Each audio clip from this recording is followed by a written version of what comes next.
Hello అండి, అందరికీ నమస్కారం. కచ్చపి టాక్స్ ఛానల్కి స్వాగతం. మనం ఎండమూరి వీరేంద్రనాథ్ గారు రాసిన వెన్నెల్లో ఆడపిల్ల నవలని చెప్పుకుంటున్నాం. ఈ నవల చదివి వినిపిస్తున్న నా పేరు దీప్తి. ఇంతకు ముందు భాగంలో రేవంత్, వెన్నెల్లో ఆడపిల్ల ఇద్దరు క్లాక్ టవర్ దగ్గర కలుసుకుందాం అనుకున్నారు. మళ్ళీ రేవంత్ ఆ అమ్మాయిని మిస్ అయ్యాడు. పక్కనే ఉన్న టైప్ ఇన్స్టిట్యూట్లో ఇప్పుడే వచ్చి వెళ్ళిన ఆ అమ్మాయి ఎలా ఉంటుందో, తన రూపురేఖలేంటో అడిగి తెలుసుకున్నాడు. ఆ తర్వాత కథ ఏమైందో మనం ఈరోజు భాగంలో తెలుసుకుందాం. ఇక లేట్ చేయకుండా నవలని మొదలు పెట్టేద్దాం. ఆ రోజు బోర్డు చాలా బిజీగా ఉంది. కారణం తెలీదు. కారణం లేకుండానే ఒక్కో రోజు ఎందుకో పని ఎక్కువ అవుతూ ఉంటుంది. దానికి తోడు ఆ రోజు ఎలక్షన్ రిజల్ట్ వచ్చాయి. ఎంతోమంది ఆపరేటర్లు స్పెషల్ సర్వీస్ ఫోన్లలో బోర్డు మీద వ్రాయబడి ఉన్న ఎన్నికల వివరాల్ని విసుగు విరామం లేకుండా చెబుతూ ఉన్నారు 176లో. సులోచన ఆ రోజు లోకల్ అసిస్టెంట్స్లో ఉంది. ఆమె మూడ్ ఆ రోజు ఎందుకో బాగోలేదు. పొద్దున్నుంచి చిరాగ్గానే ఉంది. ఎవరో ఫోన్ చేసి నెంబర్ ఇమ్మన్నారు. ప్రయత్నించి అది ఎంగేజ్ రావడంతో నెంబర్ బిజీ సార్ అంది. కొంచెం సేపు అయ్యాక మళ్ళీ అదే నెంబర్ ఆమెకి ల్యాండ్ అయింది. రెండోసారి ప్రయత్నం చేసి విఫలమై నెంబర్ ఫాల్టీ అనుకుంటున్నా సార్ అంటూ డాకెట్ ప్రిపేర్ చేయడానికి ఆయత్తం అవుతూ ఉంటే అవతల నుంచి అనుకుంటానేమిటి, సరిగ్గా చెప్పలేవా అని కటువుగా వినిపించింది. ఆమె వస్తున్న కోపాన్ని దిగమింగుకుంది. ఎక్స్చేంజ్లో అమ్మాయిలు నేర్చుకునే మొదటి పాఠం ఓర్పు కోల్పోకుండా ఉండటం. సబ్స్క్రైబర్ మన యజమాని అన్న ధోరణిలో మాట్లాడాలని, అవతల వ్యక్తి నోరు జారినా మనం సహనంతో నవ్వుతూ జవాబివ్వాలని ట్రైనింగ్లో చెప్పబడుతుంది. సులోచన అదే ఓర్పుతో నెంబర్ ఫాల్టీయే సార్, రిపోర్ట్ చేస్తాను అన్నది. మరి ముందు ఎంగేజ్డ్ అని ఎందుకన్నావు? అప్పుడు ఎంగేజ్ టోన్ వచ్చింది. అందుకని 2 సార్లు ఫోన్ చేయాలన్నమాట. పని పాట లేని వాళ్ళందరూ అక్కడ చేరేది పని చేయటానికేనా? సులోచన ఎర్రబొడ్డ మొహంతో మర్యాదగా మాట్లాడండి అంది. ఫోన్లలో వాళ్లతో మర్యాద ఏమిటి అన్నాడు ఓ బూతు మాట ఉపయోగిస్తూ. అతడా మాట అనేసరికి ఆమె ఇక ఆవేశం పట్టలేక you son of a bitch shut up అని అరిచింది. ఇరుపక్కల ఉన్న ఆపరేటర్లు, గదిలో ఉన్న మిగతా జనం అంతా పని ఆపేసి ఒక్కసారిగా ఆమె వైపు తిరిగారు. ఎప్పుడూ నిగ్రహంగా ఉండే ఆమె మొహం ఆ క్షణం జేగుర్ రంగుకి తిరిగి ఉంది. ఆవేశంతో ఆమె వణికిపోతూ ఉంది. దుఃఖం ఏ క్షణాన్నైనా చెలియకట్ట దాటడానికి సిద్ధంగా ఉంది. సూపర్వైజర్ దగ్గరకు వచ్చింది. ఆమె అనుభవం ఉన్నావిడ. ఏం జరిగిందని ఎవరూ అడగలేదు. అందరికీ తెలుసు తోటి ఆపరేటర్ మొహం అలా మారింది అంటే దానికి కారణం. సూపర్వైజర్ భుజం తట్టింది. సులోచన అతి కష్టం మీద గుటక వేసి తనను తాను నిభాయించుకుంది. మళ్ళీ ఎవరి పనిలో వాళ్ళు మునిగిపోయాక ఆమె చెయ్యి కూడా యాంత్రికంగా పనిచేయసాగింది. Assistants sir, number busy sir, no reply sir, line out of order sir. జీవితమే అవుట్ ఆఫ్ ఆర్డర్ మేడం. సరిగ్గా ఆ సమయానికి అప్పటికి కరెంటు పోయి 10 నిమిషాలైంది. జేమ్స్ ఫోన్తో కుస్తీ పడుతున్నాడు. హలో ఆపరేటర్ గారా, చూడండి, నేను సీతారాంపురంలో ఉంటున్నాను. మా ఇంట్లో కరెంటు పోయింది. ఏంటి, మీది ట్రంక్ అసిస్టెన్సా? డైరెక్టరీ ఎంక్వైరీకి చేయాలా? ఆ నెంబర్ ఎంతండి? అట్నుంచి డైరెక్టరీ చూడండి అంది ఆపరేటర్. ఇక్కడేమీ కనబడి చావట్లేదండి. అబ్బెబ్బే, మిమ్మల్ని చావమని కాదండి, ఇక్కడ కరెంట్ లేదు. మీ మీద కంప్లైంట్ చేస్తాను. ఏమిటి, చేసుకోమంటారా? నెంబర్ కూడా చెప్తారా? ఆ నెంబర్ చెప్పే బదులు ఎలక్ట్రిసిటీ డిపార్ట్మెంట్ నెంబరే చెప్పొచ్చు కదండి. అటువైపు ఫోన్ కట్ అయింది. జేమ్స్ డైరెక్టరీలో కంప్లైంట్స్ అని ఉన్న దాన్ని వెతికి పట్టుకుని 198కి చేశాడు. వాళ్ళు ఫోన్లు పాడైన కంప్లైంట్స్ మాత్రమే తీసుకుంటామన్నారు. ఇక సామ దాన భేద దండోపాయాల్లో మొదటిదే మంచిదనుకుని అసిస్టెంట్స్కి ఫోన్ చేసి కంఠం తీయగా మార్చుకుని, హలో చూడండి, మాది సీతారాంపురం, మా ఇంట్లో కరెంటు పోయింది అన్నాడు. అయ్యో అలాగా, ఎప్పుడండి అంటూ కుశలం అడిగాడు ఆపరేటర్. వీడెవడో ఇంతసేపటికి మంచివాడు దొరికాడనుకుని ఓ 10 నిమిషాలైంది అన్నాడు. మీ ఇంట్లోనే పోయిందా, వీధంతా పోయిందా?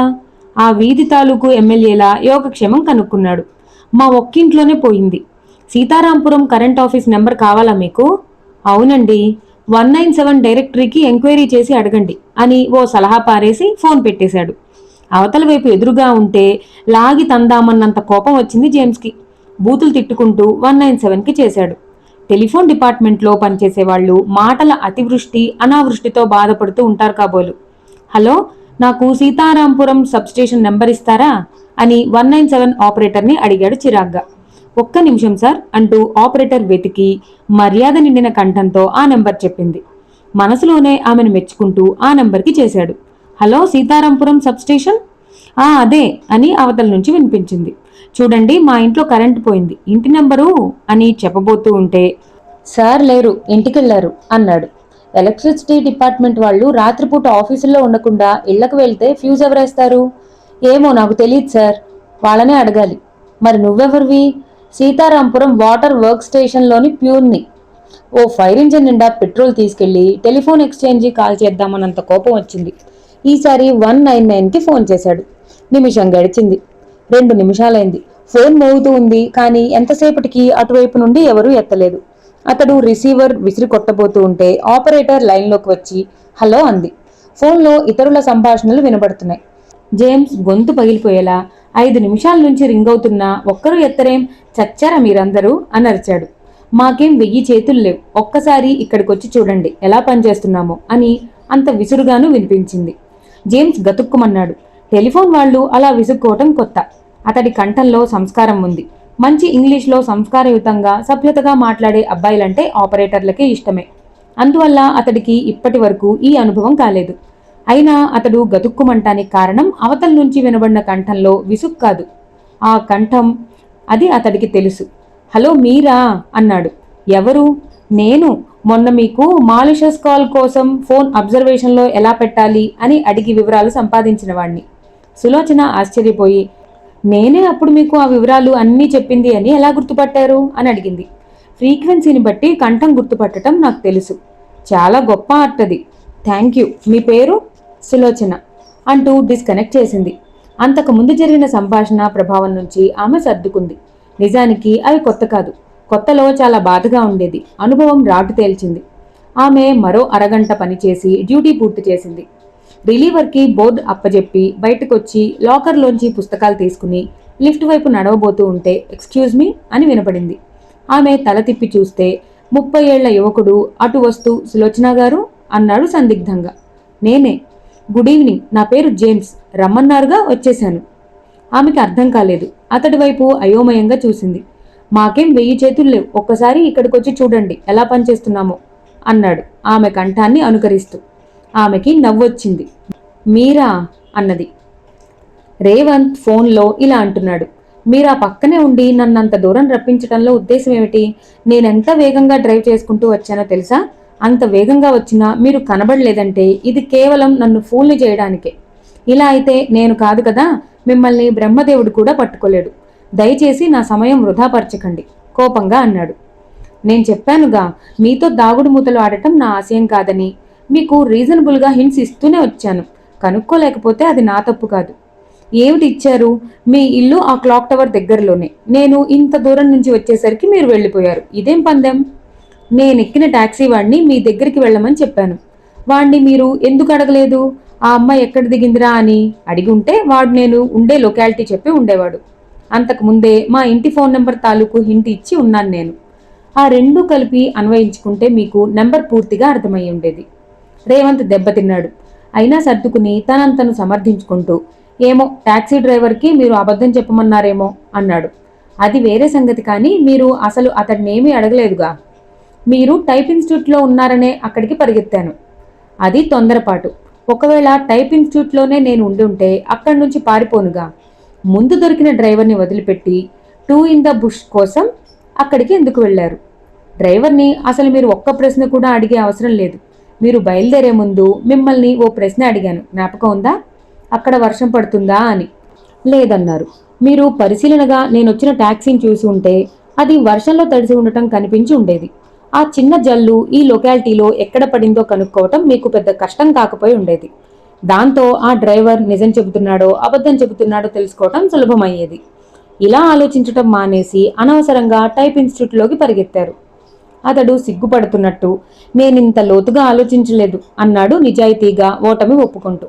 పోన్లండి, ఇంకా 26 రోజులున్నాయిగా, ఆఖరికి చివరి రోజు కనుక్కున్నా మీరు గెలిచినట్టే. చెప్పటం మర్చిపోయాను, మీ గురించి టైప్ ఇన్స్టిట్యూట్ యజమాని వర్ణించాడు. చిన్న నవ్వు. ఏమని?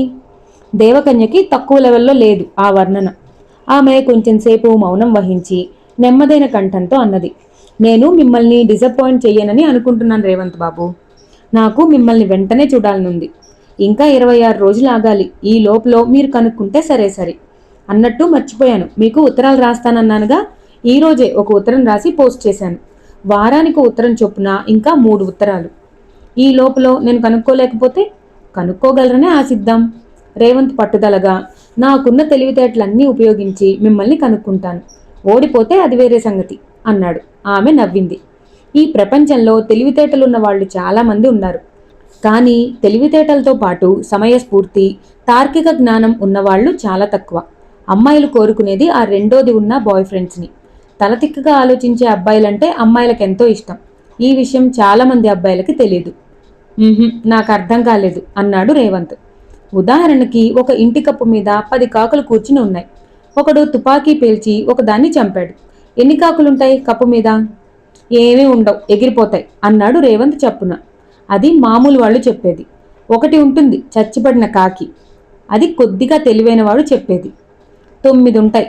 తుపాకీ దూరం నుంచి కాల్చి ఆ శబ్దం మిగతా వాటికి వినబడకపోతే. అది అతి తెలివున్నవాడు చెప్పేది. రేవంత్ రోషంతో ఇంకేమిటి ఆన్సరు అన్నాడు. ప్రశ్నకి సమాధానం చెప్పే ముందు కొంచెం తార్కికంగా ఆలోచిస్తే మీకో విషయం బోధపడుతుంది. ప్రశ్న కాకులు ఎన్ని మిగిలి ఉంటాయి అని కాదు, కప్పు మీద ఎన్ని ఉంటాయి అని. అంటే మనం తిరిగి అడగాలి, కప్పు వాలుగా ఉందా లేక ఫ్లాట్గా ఉందా అని. ఇంటి కప్పు ఫ్లాట్గా ఉన్న పక్షంలో తుపాకీ దూరం నుంచి కాల్చి ఉంటే 10 కాకులు చచ్చిన కాకితో సహా కప్పు మీదే ఉండే వీలుంది. తెలివైన కుర్రవాడు తన ఆలోచనల్లో ఏ విధమైన లొసుగు ఉంచుకోడు. రేవంత్, మీరీ పంథాలో ఆలోచిస్తే నెల రోజులకు కాదు 10 రోజుల్లో నన్ను కనుక్కుంటారు. రేవంత్ అప్రతిభుడయ్యాడు. మీరేం చదువుకున్నారు? నవ్వింది. ఏం చదువుకున్నాను అనుకుంటున్నారు? ముందు లెక్కలు అనుకున్నాను, తర్వాత ఇంగ్లీష్ అనుకున్నాను, ఇప్పుడేమో లాజిక్ అనుకున్నాను. ఇవేవి కావు. మీరు యూనివర్సిటీకి ఫోన్ చేసి కనుక్కోను అంటే చెప్తా. కనుక్కోను చెప్పండి. ఫిలాసఫీ. మీరు చెప్పిన ఆ సబ్జెక్ట్స్ అన్నీ అందులోంచి వచ్చినవే. నిజమే అనుకున్నాడు. మరి నేను పెట్టేస్తున్నాను, రేపు మీకు ఉత్తరం అందుతుంది. బాయ్. ఒక్క నిమిషం కంగారుగా అన్నాడు. మీ నెంబర్ గురించి ఇంకో హింట్ ఏదైనా ఇవ్వండి ప్లీజ్. A number? మా ఇంటి నెంబరా? మీరు ఐ ఎట్ నథింగ్ అన్నారే, దాని గురించి ఆ నెంబర్. సరే అయితే రాసుకోకుండా వినండి అని చెప్పసాగింది. 5 అంకెల సంఖ్య. మొత్తం అంకెలన్నీ కలిపితే 19. మొదటి అంకెకి రెండోది 8 రెట్లు ఎక్కువ. చివరి 3 అంకెలు ఒకదాన్నొకటి గుణిస్తే 24 కానీ 0 కానీ వస్తుంది. 4వ అంకె 3వ అంకె కలిపి 5 అంకెల్లోంచి తీసేస్తే 2 అని ఫోన్ డిస్కనెక్ట్ చేసింది. ఆమె ఫోన్ పెట్టేయగానే రేవంత్ మరీ ఆలస్యం చేయకుండా తిరిగి వెంటనే ఫోన్ డైల్ చేశాడు. ఆమె ముందు అతడు కొద్దిగా దెబ్బతింటున్నాడు, కానీ అతడి లెక్కల పరిజ్ఞానం సామాన్యమైందేమీ కాదు. ఆమె ప్రశ్న చెబుతూ ఉండగానే అతడు లెక్క కట్టేశాడు. మొదటి అంకెకి రెండో అంకెకి 8 రెట్లు అనగానే అవి 1, 8 అని తెలిసిపోయింది. చివరి 3 అంకెల మొత్తము 10, వాటి లబ్ధము 24 అనగానే అవి 6, 4, 0 కానీ 6, 2, 2 గాని అయి ఉండాలి. ఆఖరి సంఖ్య అన్నిటికన్నా పెద్దది కాబట్టి, తేడా 2 కాబట్టి ఆ నెంబరు 18226, 18406, 18046 ఈ మూడింటిలో ఏదో ఒకటి అవ్వాలని నిశ్చయమైపోయింది. ఫోన్ దగ్గరికి లాక్కుని ముందు మొదటి నెంబర్కి చేశాడు. హలో అన్నాడు అవతల నుంచి. ఇప్పుడు అమ్మాయి అక్కడి నుంచి ఫోన్ చేసింది. అమ్మాయా? అసాధ్యం, ఎవరో ఆడగొంతుతో చేసి ఉంటారు అంటూ నవ్వాడు అవతల వ్యక్తి. రేవంత్ కోపం దిగమింగుకుంటూ, అంత నిశ్చయంగా ఎలా చెప్పగలరు అని అడిగాడు. ఇది పిచ్చాసుపత్రి కాబట్టి అంటూ ఫోన్ డిస్కనెక్ట్ చేశాడు అవతల మనిషి. రేవంత్ తనని తిట్టుకుంటూ రెండో నెంబర్కి చేశాడు. This is cancer hospital please అంటూ ఓ ఆడగొంతు తీయగా పలికింది. టాప్ మని పెట్టేసి మూడో నెంబర్కి చేశాడు. ముందో పెద్ద దగ్గు. Hello, TB hospital? రేవంత్ చేతిలోంచి రిసీవర్ జారిపోయింది. ఒక్క క్షణం ఆలోచించాడు. ఆమె మాటలు జ్ఞాపకం వచ్చాయి. తెలివైన వాళ్ళు ఏ విధమైన రిస్క్ తీసుకోరు, తార్కికంగా ఆలోచిస్తారు. వెంటనే టెలిఫోన్ డైరెక్టరీ తీసుకుని ఆ 3 ఆసుపత్రుల నెంబర్లు చూశాడు. ఆ అమ్మాయి టెలిఫోన్ దగ్గరే ఉండి తనకి పిచ్చాసుపత్రి అని చెప్పిందేమోనని. 3 ఆసుపత్రుల నెంబర్లు వరుసగా 18226, 18406, 18046. అంటే తనే నెంబర్ తప్పుగా లెక్క కట్టాడన్నమాట. ఇంకేదో నెంబర్ ఉండాలి. రేవంత్ కాగితము కలము తీసుకుని పజిల్ సాల్వ్ చేయబోతూ ఉంటే సీతారాం వచ్చాడు. సీతారాంకి 40 ఏళ్లుంటాయి. మనిషిలో సినిజం కొట్టొచ్చినట్లు కనబడుతుంది. పేరా సైకాలజీ బాగా చదివానని చెప్పుకుంటూ తిరుగుతూ ఉంటాడు. నుదుట బొట్టు, మొహం మీద వెకిల్ నవ్వు, ఆభరణాలు. మిమ్మల్ని ఒక సాయం కోరదామని వచ్చాను సార్ అన్నాడు రాగానే. ఏమిటి అన్నాడు రేవంత్ తొందరగా అతన్ని వదిలించుకునే ఉద్దేశంతో.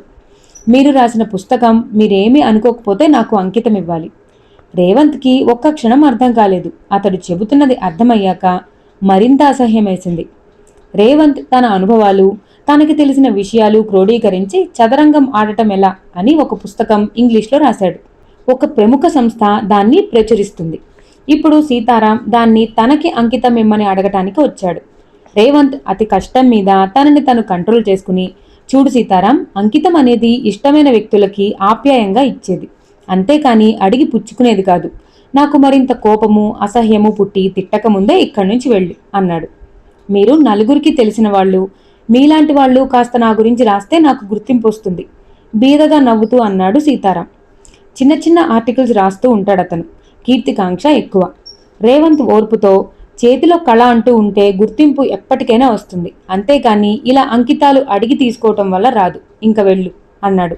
అతడు కదల్లేదు. జేబులోంచి 100 రూపాయలు తీసి బల్ల మీద పెడుతూ, ఇది ఉంచండి అన్నాడు. ఆ మరుక్షణం అతడు గాల్లోకి లేచాడు. కాలర్ పట్టుకుని అతన్ని గాల్లోకి లేపుతూ, రాస్కెల్ నిన్ను అంటూ, వెళ్ళు, ఇంకెప్పుడు ఇలా చేయకు అని 100 రూపాయల నోటు అతడి జేబులో తిరిగి కుక్కి, ఇది ఒకరోజు నా లంచ్ ఖర్చు, mind it, now get out అరిచాడు. సీతారాం బాధపడలేదు. అదే సెల్ఫ్ పిటీ నవ్వుతో, క్షమించండి సార్ అన్నాడు. గెటౌట్ ఉచ్చస్వరంతో అన్నాడు రేవంత్. అతడు వెళ్ళిపోయాక ప్యూర్ని పిలిచి, మళ్ళీ వీడు నా ఛాయలకొస్తే లోపలికి రానివ్వక అని చెప్పాడు. దాదాపు మెడపట్టుకుని బయటకు గెంటబడ్డ సీతారాం మొహం ఆ గదిలోంచి బయటపడే వరకు ఆ జాలి నవ్వుతోనే నిండి ఉంది.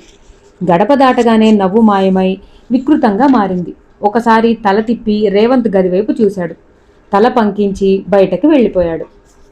ఆ మాట పట్టుకుని ఇంత దూరం వచ్చారా అంది సులోచన. కాదనుకోండి, మాలిషస్ కాల్ గురించి సాయం చేసినప్పుడే మీ కంట నచ్చింది. అప్పుడే ఎక్స్చేంజ్ చూడటానికి వస్తానండి అని అడుగుదామనుకున్నాను, కానీ బాగోదని ఊరుకున్నాను. రెండోసారి ఈ రోజు కూడా మీరే ఫోన్లో తటస్థపడటంతో ఇది యాదృచ్ఛికం కాదని, దేవుడే మనం కలుసుకోవటానికి ఇష్టపడుతున్నాడని అనుకుని పేరు అడిగాను. మీరు చెప్పేశారు, నేను వచ్చేశాను అన్నాడు జేమ్స్, అదేదో సర్వసామాన్యమైన విషయంలా. ఈ మాటలకి ఆమె అతడి మొహంలోకి చూసింది. అతడి మొహం భావరహితంగా ఉంది. మా సూపర్వైజర్ ఏమన్నా అంటుందో ఏమో. పర్లేదులేండి, వెళ్ళిపోదాం అన్నాడు. నిజానికి అతడికి ఎక్స్చేంజ్ చూడాలన్న ఆశ ఏమీ లేదు, ఆమెను చూడాలనే తప్ప. ఆమె ఒక్క క్షణం తటపటాయించి, కొంచెం ఆగండి అని లోపలికి వెళ్ళి తిరిగి వచ్చి, రండి అంది. ఇద్దరూ లోపలికి వెళ్లారు. గాజు అద్దాల తలుపు తెరుచుకుని అతడు లోపలికి అడుగుపెట్టి పెట్టగానే ఒక నమ్మలేని దృశ్యం చూస్తున్నట్టు నిలబడిపోయాడు. అప్పటి వరకు అతడికి ఎక్స్చేంజ్లన్నా ఆపరేటర్లన్నా ఒక తేలిక అభిప్రాయం ఉన్నది. ఒక మూల 4-5 అమ్మాయిలు ఓ బల్ల దగ్గర నిలబడి టిఫిన్ క్యారియర్స్ డబ్బాల్లో తెచ్చుకున్న లంచ్ తింటూ ఉంటారని, ఇంకో మూల పని చేయకుండా ఇంకో గుంపు చీరల గురించి కబుర్లు చెప్పుకుంటూ ఉంటారని అతడు అనుకునేవాడు. కానీ ఇక్కడ దాదాపు 50 మంది పొడవాటి బల్ల ముందు కూర్చుని కనీసం తల కూడా ఎత్తకుండా పక్కకి తిరగకుండా డైరెక్టరీ తిప్పుతూ నంబర్స్ డయల్ చేస్తూ క్షణం కూడా వృధాపరచకుండా పనిచేస్తున్నారు. ఏ ఆఫీస్లోనూ, ఏ కార్యాలయంలోనూ, ఏ ఫ్యాక్టరీలోనూ, ఏ కార్మికుడిలోనూ కనబడని టైం సెన్స్ ఇక్కడ కనబడుతుంది. మరెందుకు ఈ డిపార్ట్మెంట్ అంటే జనానికి అంత చులకనా? అతడికి ఓ మిత్రుడు అన్నమాట జ్ఞాపకం వచ్చింది. ప్రతి డిపార్ట్మెంట్ తన తప్పుల వల్ల, సరిగ్గా పనిచేయకపోవటం వల్ల లాభం పొందుతుంది. తప్పుడు బిల్లింగ్ల వల్ల, ఫోన్ వాడకపోయినా వేలకు వేలు బిల్ రావటం, ట్రంక్ లైన్స్ సరిగ్గా అందకపోవటం, మాటిమాటికి రాంగ్ నెంబర్లు రావడం, కొద్దిగా వర్షం పడితే ఫోన్ పనిచేయకపోవటం, అన్నిటికన్నా ముఖ్యంగా ఎంక్వైరీ కోసమో నెంబర్ సాయం కోసమో ఎక్స్చేంజ్కి ఫోన్ చేస్తే 199లోనూ 197లోనూ ఎంతసేపటికి ఎవరు ఎత్తకపోవటం. అదే ఆమెని అడిగాడు. చాలా తప్పు అభిప్రాయం అది. ఉదాహరణకి ఇదిగో ఈ 199ని తీసుకోండి అన్నది. దాదాపు 6 అమ్మాయిలు ఆ లైన్లో పనిచేస్తున్నారు. వారి ముందున్న బోర్డు మీద లైట్లు వెలుగుతున్నాయి. 6 మాట్లాడుతున్నారు ఫోన్లో. ప్రస్తుతం ఈ 6 కస్టమర్లకి సాయం చేస్తున్నారు. కానీ ఆ లైట్లు వెలుగుతున్నాయి అంటే అప్పుడే మరో 6 కస్టమర్లు లైన్లోకి వచ్చి ఉన్నారన్నమాట. దీన్నే కాల్ క్యూ సిస్టమ్ అంటారు. ఇక్కడ బయట ప్రపంచానికి అర్థం కాని విషయం ఒకటి ఉంది. ఈ లైన్లోకి వచ్చిన కస్టమర్లకి ఎంగేజ్డ్ టోన్ వినిపించదు. టెలిఫోన్ మోగుతున్న ధ్వనే వినిపిస్తుంది. వాళ్లేమో ఎవరూ ఫోన్ ఎత్తటం లేదేమిటి అని చిరాకు పడుతూ ఉంటారు. నిజానికి ఆ మోగటానికి అర్థం ఏమిటంటే ఆపరేటర్ ఎవరితోనో మాట్లాడుతుంది, తరువాత ఛాన్స్ మీదే, కొద్దిసేపు లైన్లో ఉండండి అని. ఇదర్థం చేసుకోక ఎక్స్చేంజి మీద దురభిప్రాయం పడుతూ ఉంటారు ప్రజలు. నేను అదే అభిప్రాయంలో ఉండేవాణ్ణి. ఆపరేటర్లు హెడ్ ఫోన్లు తీసి పక్కన పెట్టేసి కబుర్లు చెప్పుకుంటూ ఉంటారని. By me public relation officer ఎవరు? ఆమె ఆశ్చర్యంగా ఎందుకు అని అడిగింది. అతడి బదులు నన్ను నియమించుకోండి. అసలు ఈ విషయాలన్నీ జనాలకి అర్థమయ్యేటట్టు చెప్పే బాధ్యత అతడిదే. అతడు మాత్రం ఏం చేస్తాడు? అతడి సమస్యలు అతడికి ఉన్నాయి. ఇద్దరూ బయటకు వచ్చారు. లిఫ్ట్లో దిగుతుంటే అతడు తను ఎలక్ట్రిసిటీ సబ్స్టేషన్ నెంబర్ కనుక్కోవటం గురించి పడిన తిప్పలు వర్ణించాడు. అతడు చెబుతూ ఉంటే ఆమెకి నవ్వు ఆగలేదు. నవ్వుతూ ఉంటే బుగ్గ మీద చిన్న నొక్కు పడుతుంది. అది ఎంతో బాగుంది. లిఫ్ట్ ఆగాక వెళ్ళొస్తాను అంది. మీ ఆఫీస్కి వచ్చిన అతిథులకి కాఫీ కూడా ఇవ్వకుండా పంపించేస్తారా? ఊహించని ఈ ప్రశ్నకి ఆమె విస్తుపోయి వెంటనే నవ్వేస్తూ, మా క్యాంటీన్ కాఫీ తాగితే మీరు జీవితంలో ఇక కాఫీ తాగరు అంది. అయితే బయటెక్కడన్నా తాగుదాం అని వాచి చూసుకుని, ఈ టైంలో కాఫీ ఏమిటి? మీకోసం ఎవరైనా ఎదురు చూస్తూ ఉంటారా అని అడిగాడు. ఆమె లేదనేసరికి అయితే కలిసి భోంచేద్దాం అన్నాడు. తటపటాయించకుండా ఆమె తలూపింది. అప్పుడు రాత్రి 9 కావస్తుంది. నగరం విశ్రమించటానికి ఇంకా ఉపక్రమించలేదు. అతడి మోటార్ సైకిల్ ఆ విశాలమైన వీధుల గుండా వేగంగా పయనిస్తూ ఉంటే ఆమెకి భయం వేసింది. చెప్దామనుకుంది, కానీ మొహమాటం వేసింది. పట్టుకోవటానికి ఏమీ లేదు, అతడి నడుము తప్ప. ప్రియమైన నీకు, ఇది నేను మీకు రాసే మొదటి ఉత్తరం. కానీ పోస్ట్ చేయని ఉత్తరాలు ఇప్పటికే ఊహల్లో ఎన్ని రాసేశానో తెలుసా? అసలు ఈ ఉత్తరంతో పాటు నా ఫోటో కూడా పంపిద్దామనుకున్నాను. కానీ భయపడతారని ఊరుకున్నాను. అయినా నన్ను వెంటనే చూసేయాలని మీకెందుకంత కుతూహలం? ఫోన్లో మీ కంఠం ఎందుకంత ఆత్రంగా వినిపిస్తుంది? భలే నవ్వొస్తుంది నాకు. ఇంకెంతకాలం? 24 రోజులేగా. ఓపిక పట్టలేరు అంతవరకు? నా గురించి చెప్పమన్నారు. ఏం చెప్పను? నింగికి ఎగిరేందుకు రెక్కలే బరువైన పక్షిని నేను. స్నేహితులు, బంధువులు, నౌకర్లతో రైల్వే ప్లాట్ఫామ్ లాంటి మా ఇంట్లో పుస్తకాలే మంచి స్నేహితులు. ఇంద్రనాథ్ కోసం శ్రీకాంత్ ఎన్నిసార్లు చదివానో. శ్రీకాంత్ చదివిన తర్వాత అనిపించింది ప్రతి కలయిక ఒక విడిపోవటానికి నాంది అని. కలయికని, విడిపోవటాన్ని ఒక కర్మగా తీసుకోగలగాలంటే దానికి గొప్ప డిటాచ్మెంట్ కావాలి అనుకుంటా. ఫిలాసఫీకి నిర్వచనం విజ్డమ్ ఆఫ్ లవ్ అని ప్లాటో చెప్తాడు. నిజమేనేమో. ఏ విధమైన కోరిక లేకుండా ఉండటం ఫిలాసఫీ కాదు. అన్నీ ఉండి అన్నిటికీ దూరంగా ఉండటం ఫిలాసఫీ. అసలు ఆ మాటకొస్తే ప్రేమే వేదాంతం. అరెరే, నాలో ఇంత ప్రేమ ఉందన్న విషయం నాకు ఇప్పుడే తెలుస్తూ ఉంది సుమా. Thank you. ఎందుకు చెబుతున్నానో తెలుసుగా? మై గాడ్, ఏం రాద్దామనుకుని ఏం రాస్తున్నాను. తెలుగు సరిగ్గా రాదేమో అన్న ఇన్ఫీరియారిటీ కాంప్లెక్స్ని పోగొట్టుకోవటం కోసం మరీ అర్థం లేని తెలుగుని తప్పుల తడకగా రాస్తూ ఉంటాను. ఏమీ అనుకోకండి. ఇప్పుడు టైం ఎంత అయిందో తెలుసా? 11:30. కిటికీ బయటంతా వెన్నెల. ప్రపంచం నిద్రపోతూ ఉంది. నల్లటి రాత్రిని తెల్లటి వెన్నెల్లో ముంచి ఆకాశం మీద ఆరవేసినట్టున్నాడు సృష్టికర్త. తెల్లారేసరికి ఈ ఊరి పులిమేరల్ని దాటాల్ని పందెం వేసుకుని పరిగెడుతున్నాయి మబ్బులు. వెన్నెల్లో పూసిన సన్నజాజుల్ని చూడటం కోసం కనురెప్పల్లార్చే సమయం కూడా వృధాపరచకూడదన్న అత్యాశ నాది. కార్తీక మాసం వస్తే చాలు జలుబు చేస్తుంది. ఆక్స్ఫర్డ్లో కార్తీక మాసాలు, నవరాత్రి ఉత్సవాలు ఉండవు. స్నో ఆటంల మధ్య స్టారం లాంటి జీవితం. తెల్లారే అమ్మతో గుడికి వెళ్లటం కోసం స్నానం చేయాల్సి రావటంతో జలుబు. అమ్మకి భక్తి ఎక్కువ. నాన్న డబ్బులో మునిగి తేలుతూ ఉంటే అమ్మ భక్తిలో స్నానం చేస్తూ ఉంటుంది. మరి నాది భక్తి అంటారో లేదో తెలియదు. ఏది ఏమైనా గుడికి వెళ్ళటం మాత్రం గొప్ప అనుభూతి. మా యూనివర్సిటీలో ప్రొఫెసర్ హాకిన్స్ అని ప్రొఫెసర్ ఉండేవాడు. జిడ్డు కృష్ణమూర్తి తత్వశోధన గురించి ఆయన చెబుతూ ఉంటే గంటల తరబడి వింటూ ఉండిపోవాలని అనిపిస్తుంది. రేవంత్, మనిషి జీవితంలో ప్రతి కదలిక దేవుడే రాస్తాడని అనుకోవాలంటే అదోలా ఉంటుంది కదూ. మా యూనివర్సిటీకి దక్షిణాన పొడవాటి చెట్లు ఉండేవి. స్నోలాన్ అనేవారు వాటిని. రాత్రంతా దట్టంగా కురిసిన మంచు ఆ కొమ్మల్లో దాక్కుని కొద్దిగా ఊపితే ముత్యాల్లా రాలేది. అన్నట్టు మనం కలుసుకున్నప్పుడు మొట్టమొదటిసారిగా మీరేం మాట్లాడతారు? పొట్టేలు పున్నమ్మ చూశారా అనకండి. రవీంద్రుని పోస్ట్మెన్ గుర్తొస్తుంది. రేవంత్, ఏమిటి అమ్మాయి తన స్వాప్నిక జగత్తులో నిరంతరం కలలు కంటూనే ఉంటుందా అనుకుంటున్నారా? తప్పు. ఎప్పుడైనా చెప్పా పెట్టకుండా మీరు హఠాత్తుగా మా ఇంట్లోకి అడుగు పెడితే నా గది అంతా డిస్కోతోనో టీనా చార్లెస్ గొంతుతోనో నిండి ఉంటుంది. మరీ ఏమిటా గొంతులమ్మాయి, చిన్నపిల్లల అన్న అమ్మ తిట్లు ఆ పాట మధ్యలో బీజిమ్స్లా వినిపిస్తూ ఉంటాయి. జీన్స్ వేసుకున్న ఓ అమ్మాయి జింబో నగర ప్రవేశంలో హీరోయిన్లా అక్కడ దర్శనమిస్తుంది మీకు. కంగారు పడకండి, చిన్నపిల్లనేగా నేను. ఆబా కానీ, బీటిల్స్ కానీ, కృష్ణశాస్త్రి రాసిన పాటలు పాడితే వినాలన్న వయసులో ఉన్నదాన్ని. ఈ వయసులో గెంతు లేకపోతే తెలుగు సినిమా హీరోయిన్ వయసు వచ్చాక చేయమంటావా అని అమ్మతో వాదిస్తుంటాను. ఈ అమ్మాయిని పెళ్లి చేసుకుంటే వంటింట్లో కూడా డిస్కో చేస్తూ పోపు మాడబెడుతుందా అన్న అనుమానం వద్దు మీకు. గృహిణిని అయ్యాక అలా చేయనని స్టాంపు పేపర్ మీద రాసిస్తాను. పోతే బెడ్రూమ్లో మీ ఊపిరి నిండిన గాలి పీలుస్తూ కిటికీ అవతల వెన్నెల్ని, జారిపడే సన్నజాజుల్ని చూస్తూ ఉండిపోయి మిమ్మల్ని మర్చిపోతే మాత్రం క్షమించాలి. రేపు సోమవారం. మళ్ళీ తెల్లారి లేచి కాలంతో పరుగులు తీయాలి. నిద్ర రాని మనసు ఎక్కడికో ఎగిరిపోవాలనుకుంటుంది. అక్కడ సన్నజాజులే ఉంటాయో ఇసుక తెన్నెలే ఉంటాయో జవాబు మీకు తెలిస్తే చెప్పండి. మళ్ళీ ఎల్లుండి మీకు ఫోన్ చేస్తాను. అప్పటిదాకా ఊహల నక్షత్రాల్ని పోగులు పెడితే అవి ఎగిరి మీ ఇంటి ముంగిట్లో చిరుదివ్వెలుగా వెలుగుతాయి. ఆ వెన్నెల వెలుగులో ఓణీ పరికి నీళ్ళతో ఓ పిల్ల, వెన్నెల్లో ఆడపిల్ల. మనసు దివ్యానుభూతికి లోనైనట్టు, ఆలోచనల మీద ఎవరో దేవకన్య మంచి గంధం చల్లినట్టు అతడు చిత్తరువులా అలాగే కూర్చుండిపోయాడు. తరువాత కలలో నుంచి లేచినట్టు లేచి ముందు హాల్లోకి వెళ్ళాడు. అక్కడ తల్లి ఉయ్యాల బల్ల మీద కూర్చుని ఏదో కుడుతున్నది. అతడు నిశ్శబ్దంగా వెళ్ళి నేల మీద కూర్చుని చిన్న పిల్లాడలా ఆమె ఒళ్ళో మొహం దాచుకున్నాడు. ఆమె ఆప్యాయంగా కొడుకు జుట్టులోకి వేళ్లు జొనిపి, ఏంట్రా రేవు అలా ఉన్నావు అన్నది. అతడు మాట్లాడలేదు. ఆ క్షణం అతన్ని చూసి వారెవరు అతడు అంతర్జాతీయ ఆటగాడు అనుకోరు.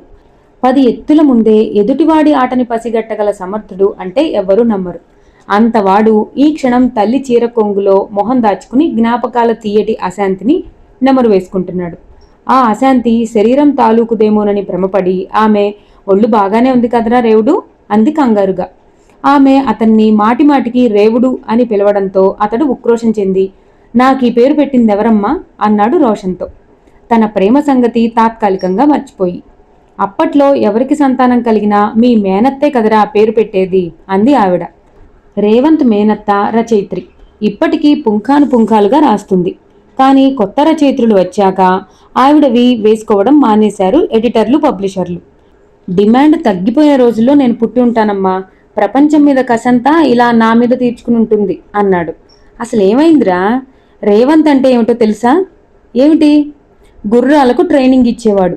ఇహ పోతే నువ్వు ముద్దుగా పిలిచే రేవుడుకి అర్థమేమిటో తెలుసా? రజకుడు అని. కోపంతో అక్కడి నుంచి లేచి వెళ్ళిపోయాడు. గుడ్ మార్నింగ్ సార్, నన్ను ప్రొఫెసర్ రామన్ పంపారు. Please come in. రేవంత్ కుర్చీలో కూర్చుని ఉత్తరాన్ని అతని ముందు పెడుతూ కాస్త సిగ్గుతో, ఇదేమీ క్రిమినల్ కేసు కాదు అన్నాడు. ఆయన నవ్వి, నాకు రామన్ చెప్పారు ఏమీ ప్రశ్నలు వేయకుండా మీ పని చేసి పంపమని అన్నాడు. రేవంత్ మరింత సిగ్గుపడి, సారీ, చాలా సిల్లీ పని కోసం మీ కాలాన్ని వృధా చేస్తున్నాను అన్నాడు. పర్లేదు, నాకు హుషారుగా ఉంది. ఈ అమ్మాయి ఎవరో మీకు తెలియదా? కేవలం ఈ చేతిరాత చూసి నేను ఆ అమ్మాయిని గురించి వివరాలు తెలుసుకోవాలనుకుంటున్నాను. బై మీరు సైకాలజిస్టా? కాదు, కనీసం డాక్టర్ని కూడా కాదు. కేవలం గ్రాఫాలజిస్ట్ని. హ్యాండ్ రైటింగ్ని బట్టి మనస్తత్వాన్ని కనుక్కునే శాస్త్రాన్ని గ్రాఫాలజీ అంటారు.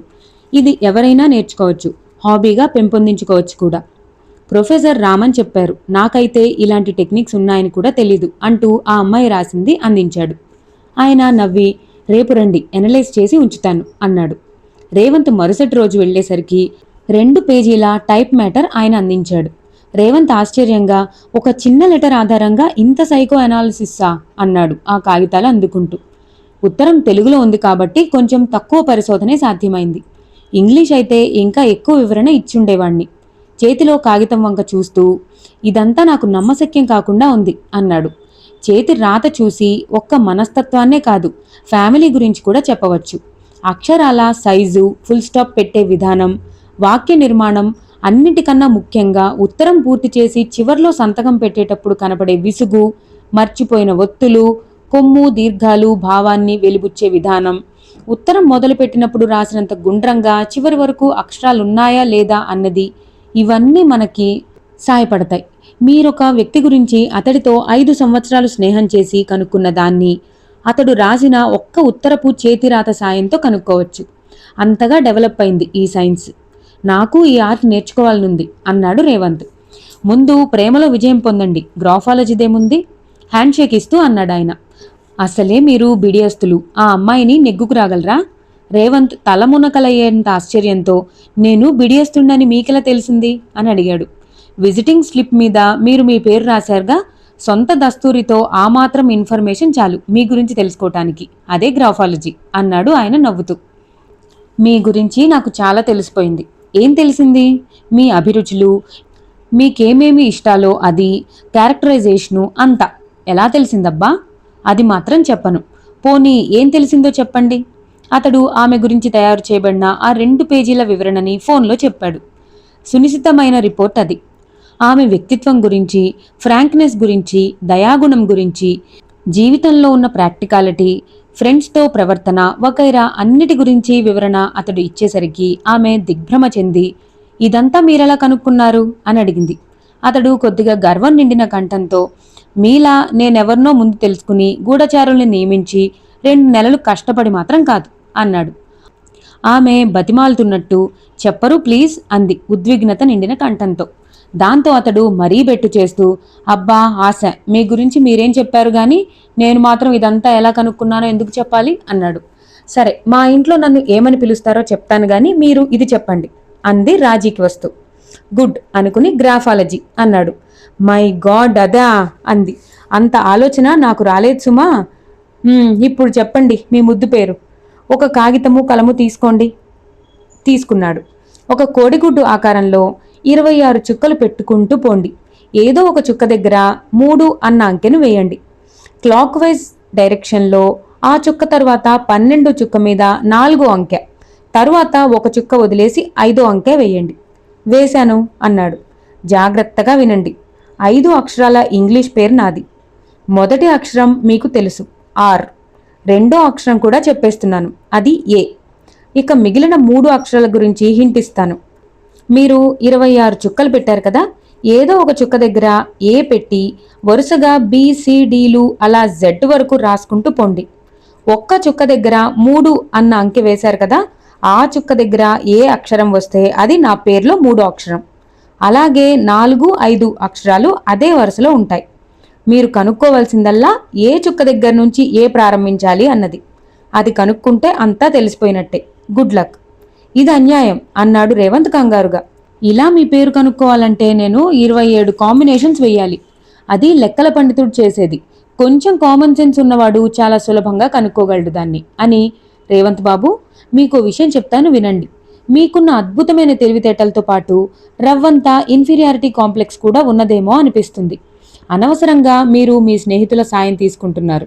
వాళ్ళు మిమ్మల్ని తప్పుదారు పట్టించడానికి తప్ప ఇంక దేనికి పనికిరాదు. మీరే స్వయంగా ప్రయత్నిస్తే చాలా సులభంగా ఈ పేరు కనుక్కోగలరు. నేను లైన్లో ఉంటాను, ప్రయత్నించండి. అతడు కలం చేతిలోకి తీసుకున్నాడు. మరుక్షణం అత్యంత ఏకాగ్రతతో ఆడే చదరంగం ఆటగాడు అయిపోయాడు. నిమిషం గడిచింది. 2 నిమిషాలైంది. అతడి నుదుటి మీద చెమట పడుతోంది. మొదటి 2 అక్షరాలు RA అని తెలుసు. కనుక్కోగలరు రేవంత్, ప్రయత్నం చేయండి. అవతల నుంచి ప్రోత్సాహమిస్తుంది ఆ అమ్మాయి. 3వ అక్షరానికి 4వ అక్షరానికి మధ్య తేడా వచ్చేసింది. అతడు చిరునవ్వుతో, మీరు ఫోన్ కొంచెం చెవికి దగ్గరగా పెట్టుకుంటారా అని అడిగాడు, తన విజయం సంగతి చెప్పకుండా. అని. ఎందుకు అంది. ఆప్యాయత, ప్రేమ, కొద్దిగా చిలిపితనము రంగరించిన స్వరంతో ఆమె పేరుని తీయగా ఉచ్చరించాడు. కెవ్వున అర్చినంత పనిచేసి, మై గాడ్, కనుక్కున్నారు అంది. థ్యాంక్స్. ఇలా అయితే చాలా తొందరలో నా ఫోన్ నంబర్ కూడా కనుక్కోగలరు. తప్పకుండా కనుక్కుంటాను ఆత్మవిశ్వాసంతో అన్నాడు. కానీ 2 రోజులు టైం ఇవ్వండి. ఈ 2 రోజులు చదరంగం పోటీలున్నాయి. అవును, పేపర్లో చదివాను. మీరు తప్పకుండా ఆడాలా రేవంత్? అతడు ఆశ్చర్యంగా, ఎందుకు అని అడిగాడు. ఆమె మాట్లాడలేదు. రష్యా నుంచి పోలన్స్కి కూడా వస్తున్నాడు అన్నాడు. అందుకే నాకు అనుమానంగా ఉంది. రష్యన్లు ఓటమిని అంత సులభంగా తీసుకోరు. రేవంత్ తేలిగ్గా తీసుకుంటూ, మీరు అనవసరంగా కంగారు పడుతున్నారు. పోలన్స్కి అలాంటివాడు కాదు, చాలా మంచివాడు, స్పోర్టివ్ అన్నాడు. అయితే ప్రమాదం పోలన్స్కీ నుంచి రాలేదు, సీతారాం నుంచి వచ్చింది. ఇక్కడ ఫోన్లో ఈ సంభాషణ జరుగుతున్న సమయానికి అతడు ఒక నిమ్మకాయలోకి కోడి రక్తాన్ని ఇంజెక్ట్ చేస్తున్నాడు.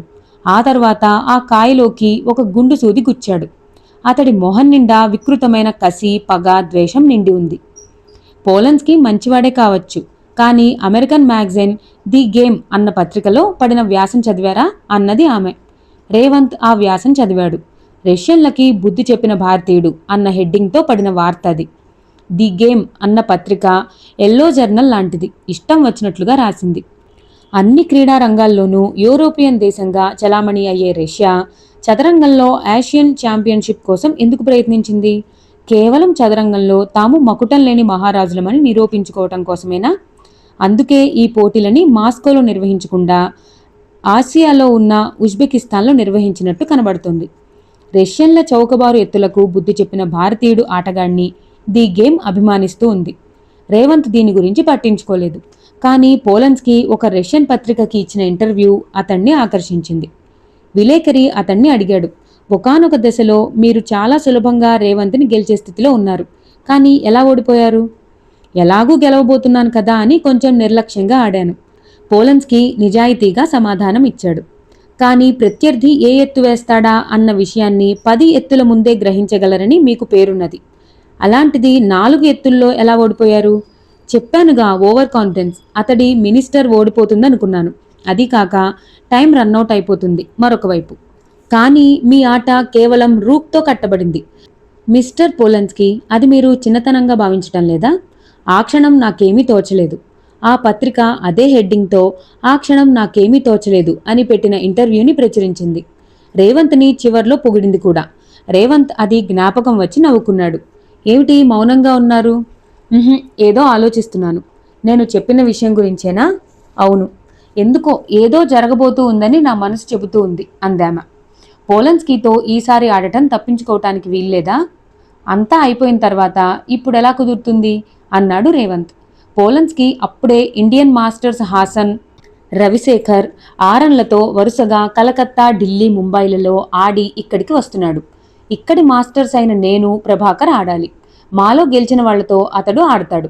పైగా ఇవేమి పోటీలు కావు, కేవలం స్నేహపూర్వకంగా ఆడే ఆటలు. అయినా నాకెందుకో భయంగా ఉంది. మీరీ ఒక్కసారికి తప్పుకోకూడదు. అతడు తేలిగ్గా నవ్వి, నాకు అభిమన్యుడు, ఉత్తరల కథ జ్ఞాపకం వస్తుంది అన్నాడు. తీరా అలా అనేశాక తన చొరవకి ఆమెకి కోపం వస్తుందేమో అనుకున్నాడు. కానీ ఆమె మౌనంగా ఉండిపోయింది. అతనే అన్నాడు, ఇందులో ప్రాణాలు పోయేదేమీ లేదుగా. అన్నిటికన్నా ఎక్కువలో ఎక్కువగా జరిగేదేమిటంటే నేను ఓడిపోవటం. ఫ్రెండ్లీ గేమ్ కాబట్టి వచ్చే నష్టమేమీ లేదు. మీకు ఇంట్యూషన్ గురించి తెలుసా? తెలుసు, కానీ అలాంటి వాటిని నేను నమ్మను. ప్రతి వాళ్ళు అలాంటి శక్తి ఏదో తమకు ఉందనే అనుకుంటూ ఉంటారు. దాంతో ఆమె ఇక మాట్లాడలేకపోయింది. మరి ఉంటాను, రేపు ఫోన్ చేస్తాను అని పెట్టేసింది అయిష్టంగా.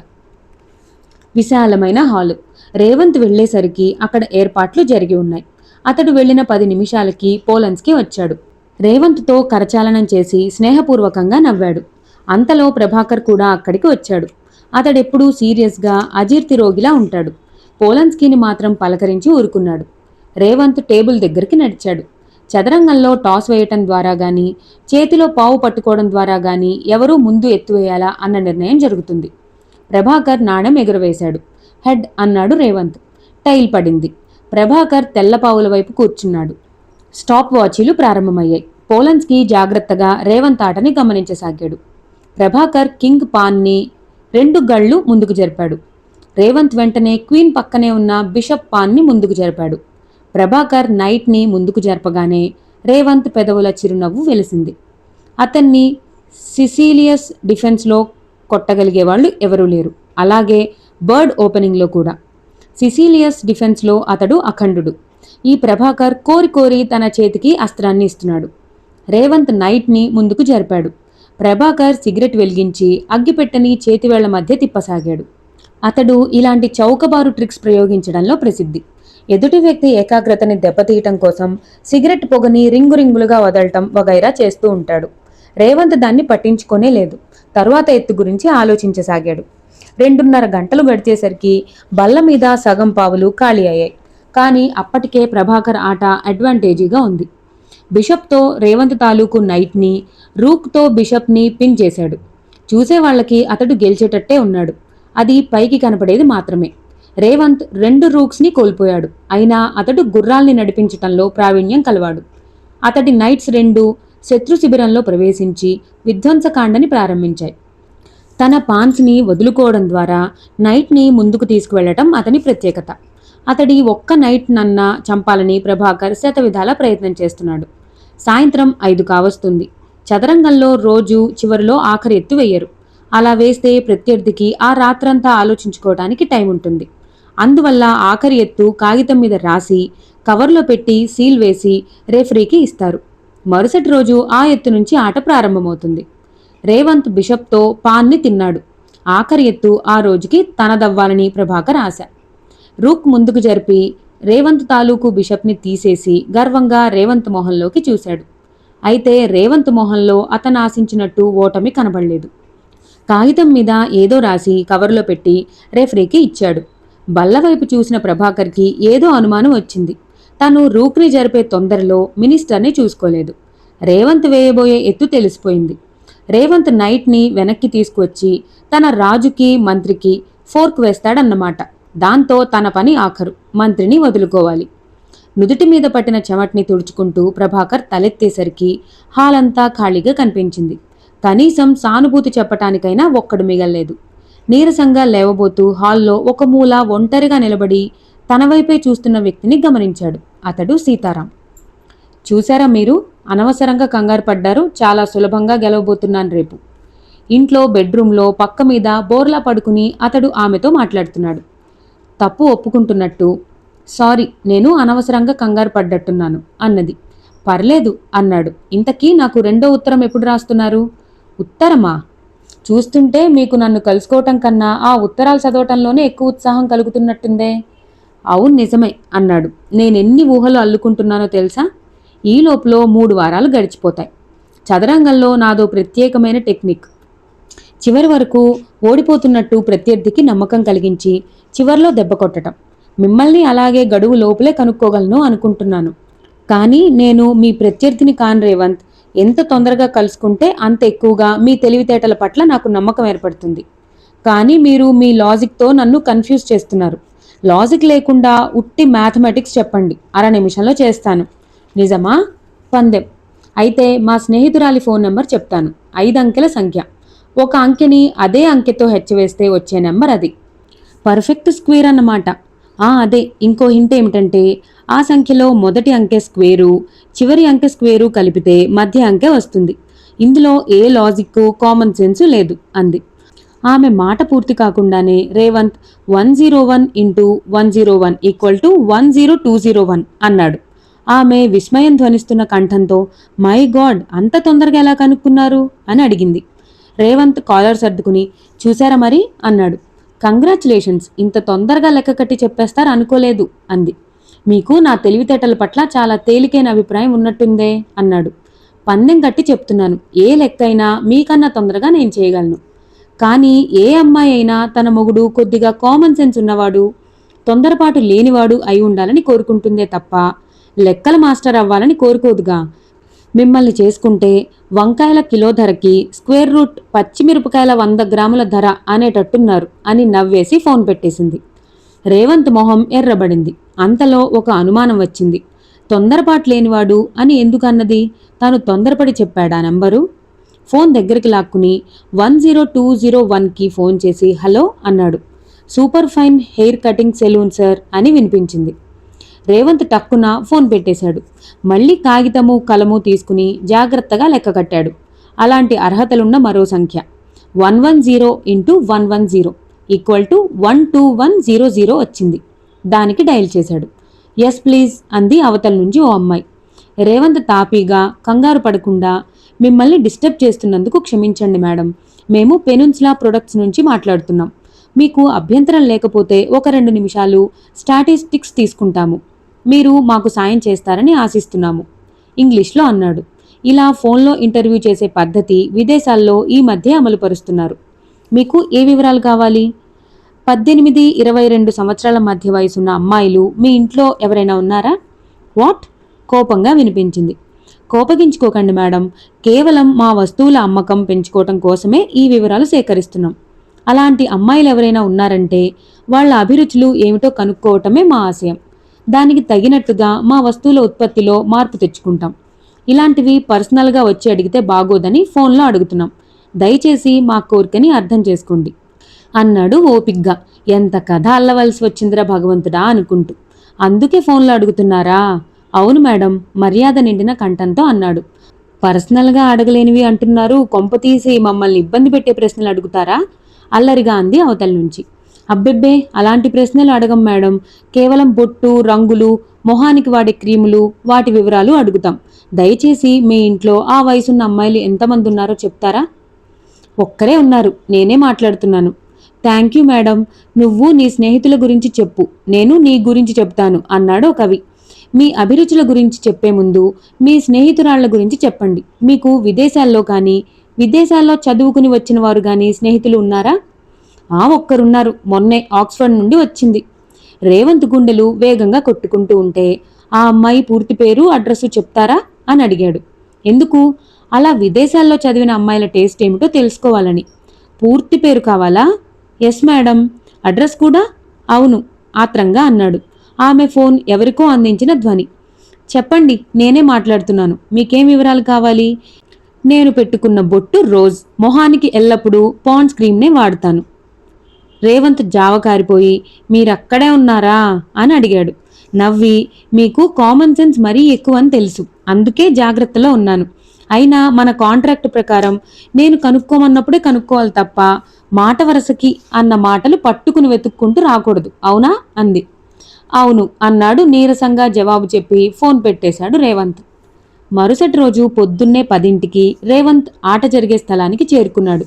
అప్పటికి చాలా కొద్ది మంది జనమే ఉన్నారు. పోలన్స్కీతో ఆట మధ్యాహ్నం ప్రారంభమవుతుంది. చాలామంది అప్పుడు వద్దాంలే అని ఊరుకున్నట్టున్నారు. ప్రభాకర్ ఇంక కొద్దిసేపట్లో ఓడిపోతాడని నిన్న రాత్రి తెలిసిపోయింది. రేవంత్ మెట్లు ఎక్కబోతుంటే గుమ్మం దగ్గర సీతారాం తగిలి, గుడ్ మార్నింగ్ సార్ అన్నాడు. రేవంత్ అతన్ని చూసి మొహం చిట్లించాడు. మీ గురించి, మీ విజయం గురించి నిన్నంతా పూజలు చేశాను సార్, మీరు తప్పక గెలుస్తారు. రేవంత్ మర్యాదకి థ్యాంక్ యూ అని లోపలికి వెళ్ళబోయాడు. అతడు వదిలిపెట్టకుండా, ఈ నిమ్మకాయ మీ దగ్గర ఉంచండి సార్ అంటూ ఇచ్చి, మీకు అఖండ విజయాన్ని సంపాదించి పెడుతుందిది అన్నాడు. రేవంత్కి ఇటువంటి వాటి మీద నమ్మకం లేదు. కానీ నా తృప్తి కోసం సార్ బలవంతం చేస్తూ అన్నాడు. అతడు దాన్ని క్యాజువల్గా అందుకుని లోపలికి ప్రవేశించాడు. 10:30కి ఆట ప్రారంభమైంది. రేవంత్ తన కవర్ తీసుకుని విప్పి అందులో ఎత్తు ప్రకారం రాజుకి మంత్రికి ఫోర్క్ వేశాడు నైట్తో. ప్రభాకర్ చాలాసేపు ఆలోచించి మంత్రిని వదులుకున్నాడు. చూసేవాళ్లకి అతడు ఎందుకు అంతసేపు దాని గురించి ఆలోచించాడో అర్థం కాలేదు. రేవంత్ బిషప్తో మళ్లీ చెక్ చెప్పాడు. ప్రభాకర్ తన బిషప్ని తీసుకొచ్చి అడ్డువేశాడు.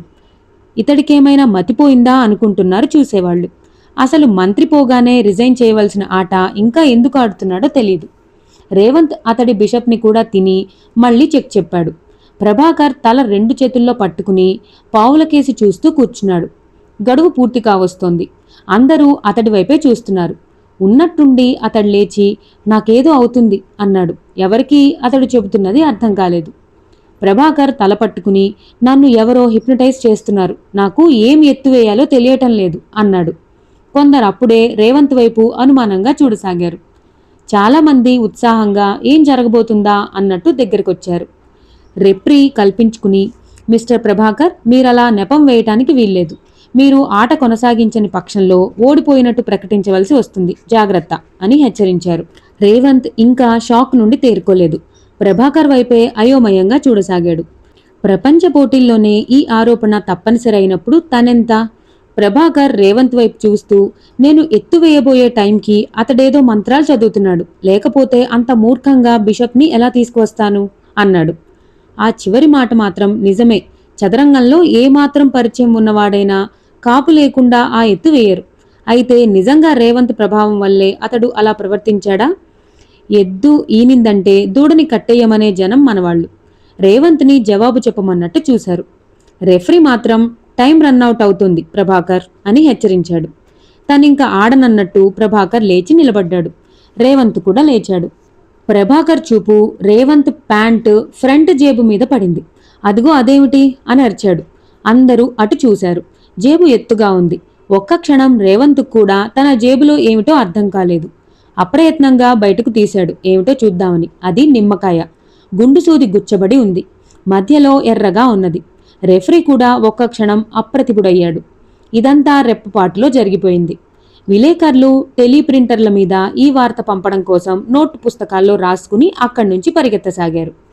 జనంలో కలకలం బయలుదేరింది. రేవంత్ని ఒక వింత మృగంలా చూడసాగారు. ఎవరో అతడి చేతిలోంచి నిమ్మకాయ తీసుకుని అందులోంచి గుండు సూదిని బయటికి లాగాడు. పెద్ద తుఫాను మధ్యలో మైదానంలో ఒంటరిగా నిలబడి ఉన్నట్టు అచేతనంగా నిలబడి ఉన్నాడు రేవంత్. అతనికి తన చుట్టూ జరుగుతున్నది తెలియటం లేదు. మనసంతా స్తబ్దంగా నొక్కిపట్టినట్లు ఉంది. రణరంగంలో తన వాళ్లు ఒక్కసారిగా ఎదురు తిరిగి వెన్నుపోటు పొడిచినట్టు. ప్రభాకర్ విజయం సాధించిన వాళ్ల హాలు బయటకి నడిచాడు. హాలు ఖాళీ అయింది. చదరంగం బల్ల ముందు రేవంత్, అతనితో పాటు నిశ్శబ్దం మిగిలాయి. ఆ ఒంటరితనంలో, ఆ నీరసంలో నిస్సత్తువుగా కుర్చీలో కూర్చుండిపోయాడు. గుండెల్ని నొక్కిపట్టి ఉంచిన వేదన అప్పుడు కట్టలు తెంచుకుంది. చేతుల్లో మొహం దాచుకున్నాడు. ఆ విశాలమైన నిర్మానుష్యపు హాల్లో అతడు అలా ఎంతసేపు ఉండిపోయాడో తెలియదు. భుజం మీద చెయ్యి పడితే తడి కళ్లతో తలెత్తి చూశాడు. పోలన్స్కి మాట్లాడలేదు. భుజం తట్టి ఊరుకున్నాడు. ఆ క్షణం ఆ ఓదార్పు చాలు. ఇద్దరు క్రీడాకారులు ఆ గదిలోంచి నిశ్శబ్దంగా బయటకు వచ్చేశారు. ఇప్పుడు మనం ఈ కథలో ఒక చిన్న బ్రేక్ తీసుకుందాం. తర్వాత కథలో ఏం జరగబోతుందో వచ్చే భాగంలో తెలుసుకుందాం. ఈ వీడియో మీ అందరికీ నచ్చినట్టయితే నా ఛానల్ని సబ్స్క్రైబ్ చేసుకోండి. Thank you for watching.